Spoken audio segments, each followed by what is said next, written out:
Hey, welcome to McDermott, Will and Emery's Energy and Project Finance Series, The Future of the Energy Transition. During this bi-weekly series, we will explore the future of renewables, the rise of electrification, and what the energy transition means for businesses and the industry overall.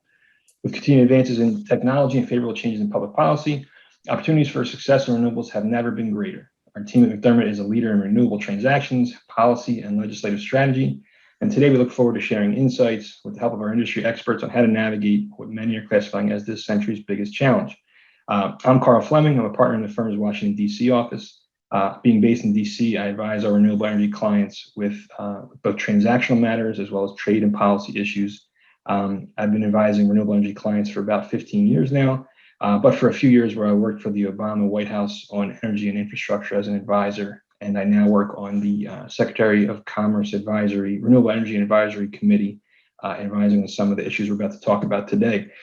Today, I'm lucky enough to be joined by the regulatory, development, and legal teams at Pine Gate Renewables. We're going to holistically discuss how the solar industry leaders are overcoming US-China trade war issues. Today, we have Brett White, Director of Regulatory Affairs at Pine Gate, James Frolicker, Vice President of Construction, and Jess Cheney, Assistant General Counsel. So quick bio for each. Brett is responsible for overseeing Pine Gate's policy and regulatory activities with respect to international trade.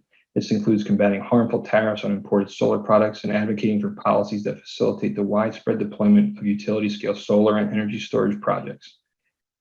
James is responsible for overseeing Pine Gate's development, procurement, and construction activities. This includes procurement of panels and installation of projects. And Jess is responsible for overseeing Pine Gate's legal activities as they span the entire company, including development, financing, policy, and regulatory matters. Jess is also a longtime friend, having closed many deals together over the years. Before we jump into it, I'll give a quick update to those on the call as to who Pine Gate Renewables is. Many are familiar with them, but just to give some highlights, Pine Gate was founded in 2014. They're a leader in the solar industry and an innovator in the movement for clean energy transitions. From Oregon to Rhode Island, their solar farms generate renewable energy that connects to local utility grids, provide tax dollars to local communities, and helps offset climate change. Along the way, they have some pretty impressive milestones. There's about 770 megawatts of operational assets, 12 gigawatts in development. They're active in over 20 states, and they have raised $3.1 billion in capital so far. They've also been named in 2021 by Inc. and Fast Company as one of the fastest growing companies and one of the most innovative companies for energy. So with that, we kind of set the table and we'll jump into some more of these issues that are facing the industry currently. We lucked out and this webinar could not be more timely. On the one hand, the White House is counting on solar to play a vital role in Biden's goal to rapidly eliminate carbon emissions from electricity production. The Department of Energy says solar can provide up to 40% of the nation's electricity by 2035, up from only 4% in 2021. On the other hand, on Monday, U.S. Trade Representative Catherine Tai called out China's lack of adherence to global trading norms and vowed that the U.S. would respond by developing trade policies that protect U.S. markets against unfair economic practices and that benefit American workers. The speech is one of the clearest examples so far, in my view, of the Biden administration's intent to compete with China by using anti-competitive economic methods. And this will, and some would argue that it's made it clear that economic tools like tariffs and export controls will now be central to the administration's approach, which many had already alluded to, but we feel that this made it quite clear this is the case now. Most notably, Ambassador Tai mentioned restarting prior administration's Section 301 tariff exclusion process. And she also indicated they may use new trade disciplines going forward. So it's a whole of government approach. We're already facing several items on the table in terms of the WRO regarding panels, the AD, ACVD, and several tariff measures facing us. I think, Brett, that's where I might jump over to you and ask you, American companies that install and bring solar projects online are warning that the trio of tariff petitions filed by U.S. panel makers and that are currently under consideration by Commerce could derail Biden's plans, forcing developers to abandon or renegotiate pricing on a huge chunk of projects. Each of these elements poses a risk in and of its own and as a whole for the industry. Would you mind walking us through a couple of these items, what risks you see in each, and maybe how those risks are playing out in the work you're doing? Yeah, sure. Thanks, Carl, and thanks for having me today. I will touch on three of those components that we're currently dealing with right now across the industry. One, the WRO, two, the AD/CVD, the anti-dumping and countervailing duties petitions that have been filed, and then three, the 201 petitions for requests to extend the 201 tariffs as well. With respect to the WRO, at the outset, I would just say, that Pine Gate, along with many other companies in the solar industry, find that any human rights abuses that are being reported out of Xinjiang are reprehensible, and we condemn any company that is tied to human rights abuses. Pine Gate has been out front on this. We're a signatory to SIA's Forced Labor Prevention Pledge, and it's something that we're really committed to as a company. As far as the impacts for the WRO as an industry, there's no doubt that it's already been disruptful since to the industry since it was issued over the course of the summer. We've seen detentions at a number of different ports across the country. I would expect that we will continue to see disruptions from the WRO in the short and the medium term as well. But I will say that I'm optimistic about the WRO in the long run, because I think that even before the WRO was issued, a lot of the major suppliers had already begun to set the wheels in motion to move their supply chains out of that region and to move them into other provinces in China or perhaps other areas as well. And I think, what is the biggest risk from the WRO? What is the most difficult thing to prove? It's the WRO wants to point back to all the way to the metallurgical grade silicone to prove that it's not from Hoshine or from forced labor. And that's difficult to do just because of the nature of metallurgical grade silicone. I mean, we're almost talking about sand at a certain point, but I am confident that suppliers in the industry are finding ways to prove up and to produce the documentation to show that the metallurgical grade silicone is not being produced from Hoshine or from that area of the world. So I'm relatively confident, optimistic about the way things are trending there. With respect to the AD/CVD petitions, this is the one that I really would like to, I guess, alert people to and send up the flag on. What we have here are petitions that are being filed that would apply the AD/CVD duties that currently extend to certain producers in China. That would apply them to producers in three different countries: Malaysia, Thailand, and Vietnam. And the duties here are quite severe. They're in the neighborhood of 50 to 250%. And what makes it, from a procedural element, what makes it very difficult and challenging is that Commerce, which has not yet initiated, and hopefully from our stance will not initiate an investigation of this, but Commerce could effectively impose duties back to the date of the initiation. So even though they may not make a final determination for a year after initiating the case, that risk hangs out there of could they go back and collect the duties retroactively back to that date.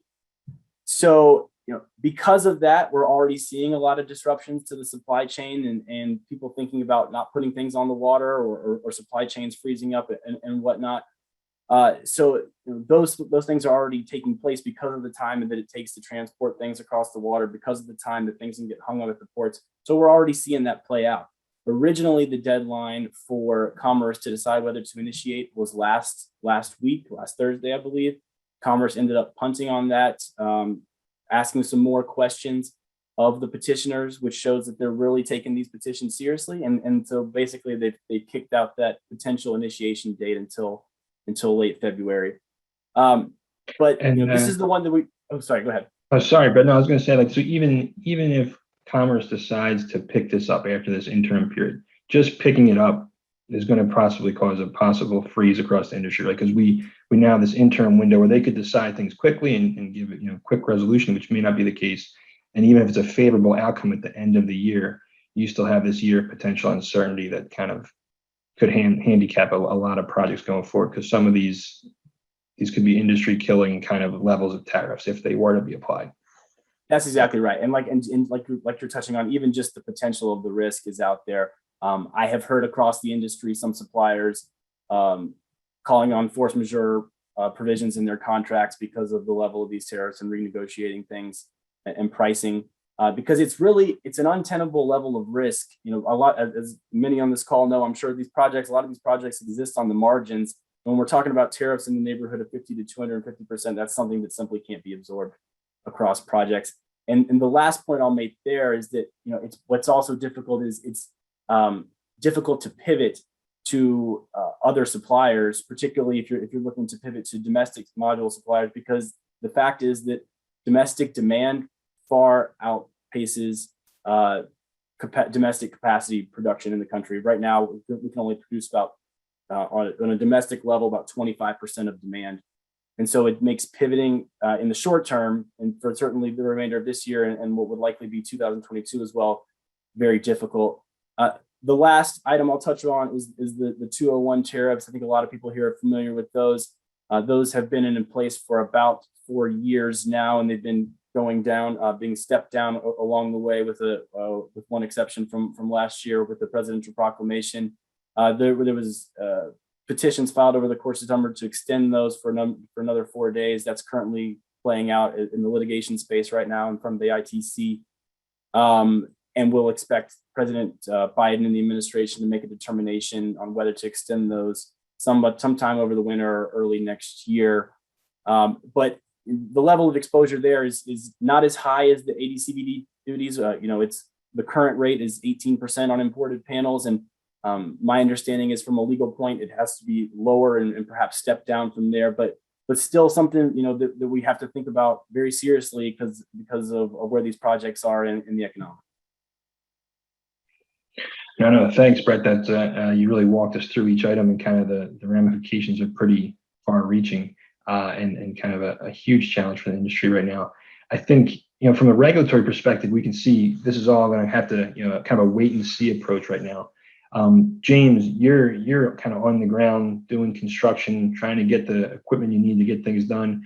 So I think, as Brett alluded to, even the mere prospect of new trade restrictions has prompted a lot of installers and developers who are facing supply issues and high labor costs because of commodities or COVID supply chain issues to pull back on projects.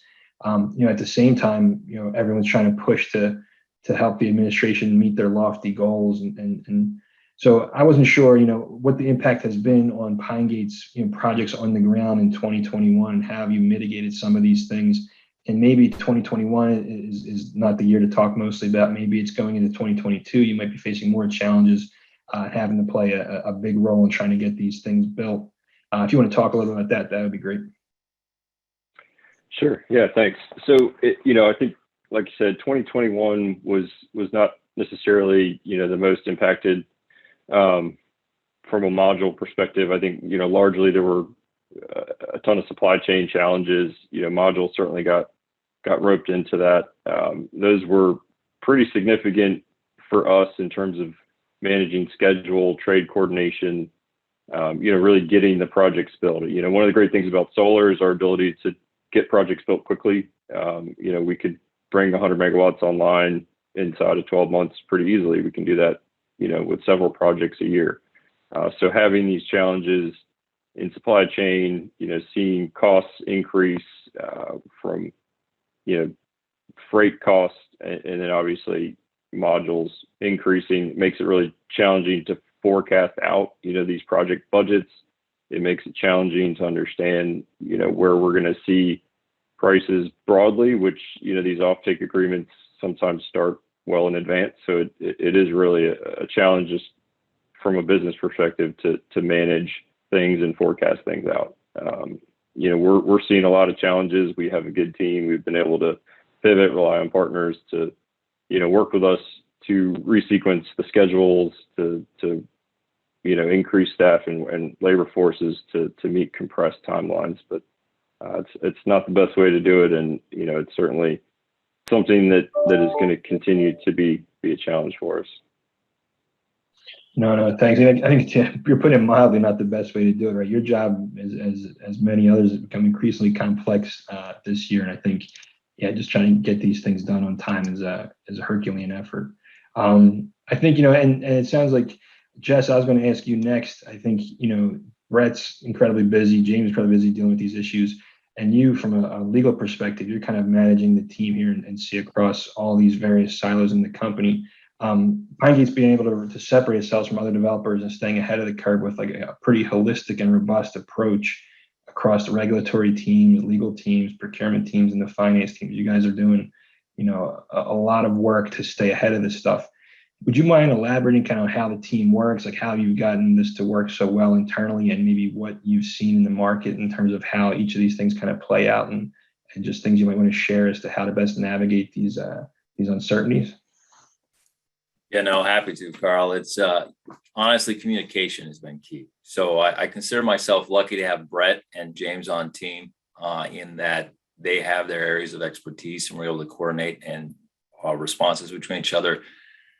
Credit to our regulatory team. They were waving the hand on the WRO before it actually landed on our plate. So we were already trying to run hypos before it did. And as far as your question to James, 2021, the WRO has been the most impactful, right? Because those projects were kind of baked. Procurement for the modules was already like they were on the water coming, and all of a sudden it lands in our laps. So what we had to do for 2021 projects was focus on the WRO. And as soon as that hit and the first shipments were getting held or identified to be held, we immediately went in and identified what was the percentage of shipments we could absorb and not impact our 2021 build pipeline. Was kind of one of the first things we did before we had any impact. I will tell you, ambiguity is always a problem. Good news is this is an industry that's always highly influenced by regulatory issues. So ambiguity has become par for the course, right? We operate it all the time.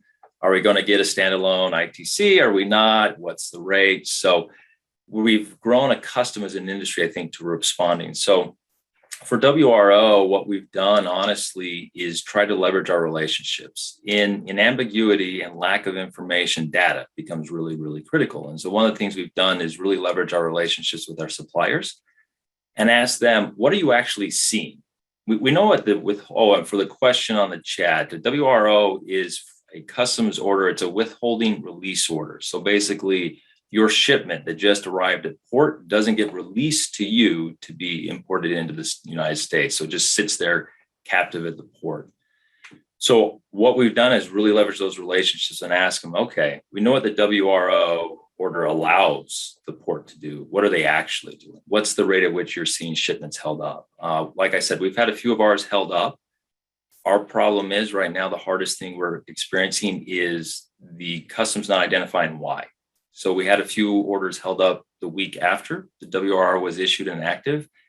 They were released 10 days later, and it was identified as being a bill of lading paperwork issue. And so one of the issues you will see is some shipments are being held up, but not based on the WRO.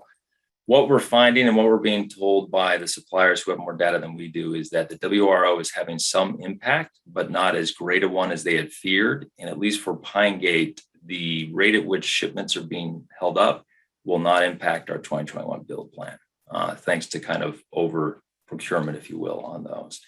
But that's been the biggest. The bigger impact right now for us is 2022 and 2023. And this is where the lack of information gets tough, which is we're in active negotiations for offtake agreements, which assumed a certain module pricing that now that assumption won't hold. And to Brett's earlier comment, it's like, well, are we looking at an 18% expansion or are we looking at 200% expansion? Because what you need to do either on the other costs in your project or on the offtake agreement side differ. And that's where we're really having to be situationally aware. There are certain off-takers who are willing to negotiate and move on price, understanding that the market is what it's doing, and there's others who aren't. And unfortunately, with your 2022 build, you're already contractually obligated, right? You've signed those offtake agreements, and now you're trying to work through. So James's team is doing a lot to see what can we do to curtail costs. We're working with outside suppliers to see what they can do. But for better or worse, it's always dynamic and changing, Carl. So it seems to be each day is a new step trying to figure out what to do with the 2022 pipeline. I know. I think that's a great way to go about it. I think, just understanding the ambiguity is part of the game, and working within that, you guys have done a great job. And then your point about data, right? Yeah, extracting as much data as you can to see where this may be headed has probably been a huge advantage. I think, this is kind of a toss-up question for everyone here. So, I think developers say there's simply, aren't enough American panels available. We've kind of acknowledged that the current state of the U.S. supply side on modules is far from what we need to do to install what we need today, much less if we're going to reach some lofty items going forward on the administration years down the road. But I think in terms of like standing up a domestic supply chain, that stuff takes time. And I think it's a good effort from the administration to try and put R&D money out there to set these things up. But I think other people would say that maybe people say if you do crack down on these regulatory items, or if you build it, they will come. If you start cracking down right now, that'll force U.S. production to pick up, because there's an incentive to kind of ramp up production. I'm not sure if I fall in that camp. I think there's probably a balanced approach here where you have to kind of measure where we can bridge these two. But if Pine Gate could wave a magic wand right now, how would you resolve this issue? How would you kind of find an equitable fix to both maybe protect U.S. industry or build U.S. jobs to help the administration reach its goals, but also not hamstring the entire solar industry for the unforeseeable future by trying to do this too quickly or too kind of draconian efforts? Yeah, I'm happy to jump in there. I think, from a policy position, Pine Gate and a number of other companies in the industry would just really encourage the administration and Congress to think about these issues, trade issues, energy issues, holistically, and how interrelated they actually are. Because what we're experiencing now, and I'm speaking about the tariff issues, particularly the AD/CVD and 201 tariff issues, is we're seeing the potential for these increased costs there that really have the ability to drive up cost and limit the deployment of solar. At the same time that we're hearing about the need to transition the economy quickly to a decarbonized grid.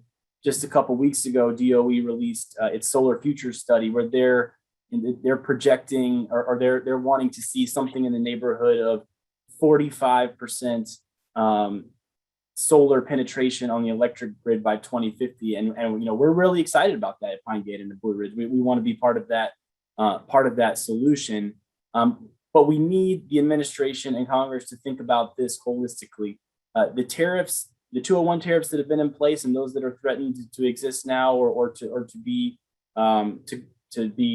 extended, have not had the impact to date that was envisioned of standing up or having a meaningful impact on building out that domestic supply chain. And I think that proves that that's not the most successful route here. And so we would really encourage the administration to take more of a carrot instead of a stick approach as far as going about this question of solving how do we onshore our solar supply chain? How do we stand up domestic manufacturing in this country? First for the solar industry, because we firmly believe that needs to happen in the long run, and we want to be part of that solution. Pine Gate, we think that the solution involves more of domestic manufacturing tax credits to aid those that are going to build modules and do assembly of modules in this country. There is the 48C credits that Senator Manchin has proposed to extend and apply to energy manufacturing in the current reconciliation package. We're supportive of that. We're even more supportive of what Senator Ossoff has proposed, the Section 30C tax credits that would apply specifically to the solar industry as a production tax credit, as a way of standing up domestic manufacturing in this country, because we think that's going to get us there where we want to be with our goals with respect to domestic manufacturing, without jeopardizing where we need to be now and in the future as far as utility scale solar deployment across the country. The credits are kind of an interesting carrot versus the stick approach. Realistically, what would you see the timeline for this kind of thing? I think we're trying to figure out how would this roll out? How could we realistically see this transition over to a U.S. supply chain that we could credibly rely on to meet some of this demand? Given the credits and these proposals, do you know if we're looking at, I think some people would say like 2-3 years to kind of stand up a supply chain? is that one of the solutions to kind of do maybe a gradual progression to it over the course of 2 to 3 years to stand up this supply chain and gradually, reduce our reliance offshore to onshore? Is that a realistic time frame, or are we talking longer here, depending on how much legislative and actual project impediments are in the way to getting that done? It's difficult to get pinned down on an exact number. I mean, a lot needs to happen. As I said earlier, we're talking about right now, domestic module capacity is only about 25% of demand. So there's quite a ways to go. But I think the time horizon that you put out there to get the wheels in motion, to get this started is getting us turning in the right direction. It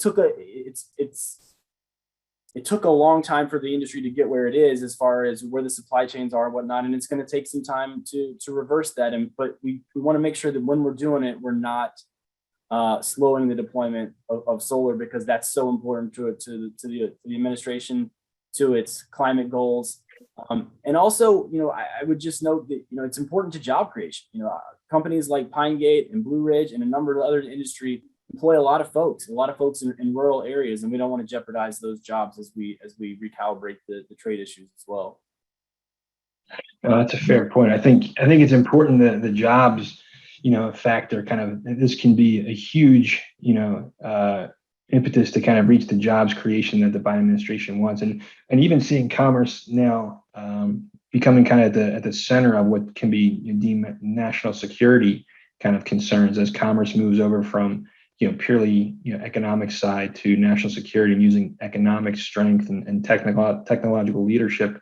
They're going to play a bigger role in protecting U.S. tech advantages, addressing supply chain vulnerabilities, ensuring our long-term competitiveness, all of which, when done properly, is going to help with the U.S. jobs and kind of help our domestic production across here and other industries. So I think, it seems like we're moving from this, some would call this like the new US-China Cold War. I don't know if I would call it exactly just that, but it does seem we've gone from, from military kind of Cold War stuff to now economic type of,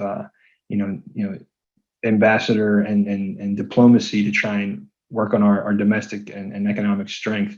So I think it's going to be interesting how this all plays out, because there's much more at stake now than just each industry. It's kind of this broader brush from Monday's conversation that commerce will be taking a much larger role and using many more tools for this greater goal than just modules and tariffs. So we'll have to stay tuned on that kind of stuff.